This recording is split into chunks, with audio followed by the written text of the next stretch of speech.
Magandang buhay, kabamba! Isa na namang homemade ang aking isi-share sa inyo na masarap na pang-almusal at pambaon ng mga bata. Ito ang pork tocino. Tara na, samahan niyo ulit akong magluto. Manood, matuto at mag-enjoy. Welcome po ulit dito sa Bamba's Kitchen.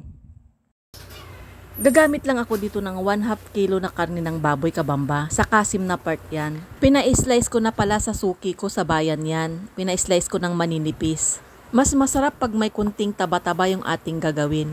I-slice ko lang ulit ito ng maliliit. Yung bang isang subo na lang. Itong pork tocino na ito, kabamba, walang halong preservatives. Kaya talagang magugustuhan ito ng mga bata. At wala tayong alinlangan na ipakain ito sa kanila. Para sa mga kapwa nating hindi kumakain ng karne ng baboy, pwede rin nyo gamitin ang manok, kabamba. Gamitin nyo yung pitso ng manok o kaya yung thigh part. Hiwain nyo na lang ng maninipis. Timplahan na natin ito, kabamba. Gumamit lang ako dito ng 1/4 cup na brown sugar. Isang kutsaritang dinikdik na bawang. Kalahating kutsaritang garlic powder. Gawin nyo na lang 2 kutsaritang dinikdik na bawang pag wala po kayong powder. 2 kutsaritang asin.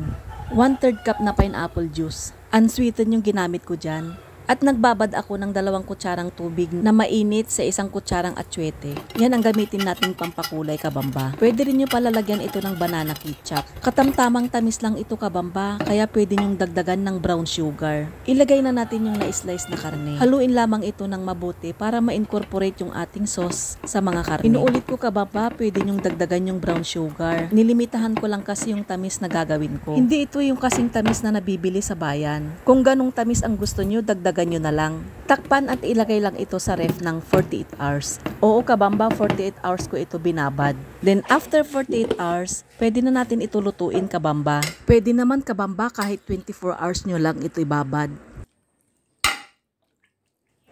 Ilagay lang natin ito sa palayok. Dinagdagan ko ito ng tubig, kabamba, konti lang naman. Lulutuin lang natin ito sa mahinang apoy. Kaya gawa na rin kayo, kabamba. Masarap i-partner ito sa sinangag at pwedeng-pwedeng pangbaon ng ating mga anak. Kabamba, kung bago ka pa lamang dito sa aking page, pwedeng paki-follow and like naman po ang Bamba's Kitchen. At kung nagustuhan mo ang video na to, pwedeng paki-like and share, kabamba. Advance thank you, kabamba. At paki-comment naman, kabamba, kung taga saan kayo para alam ko kung saan naaabot itong video na to. At sa mga magtatanong ulit kung ano yung mga sangkap na ginamit ko dito, ilalagay ko na lang po dito sa comment section. Pakibasa na lang.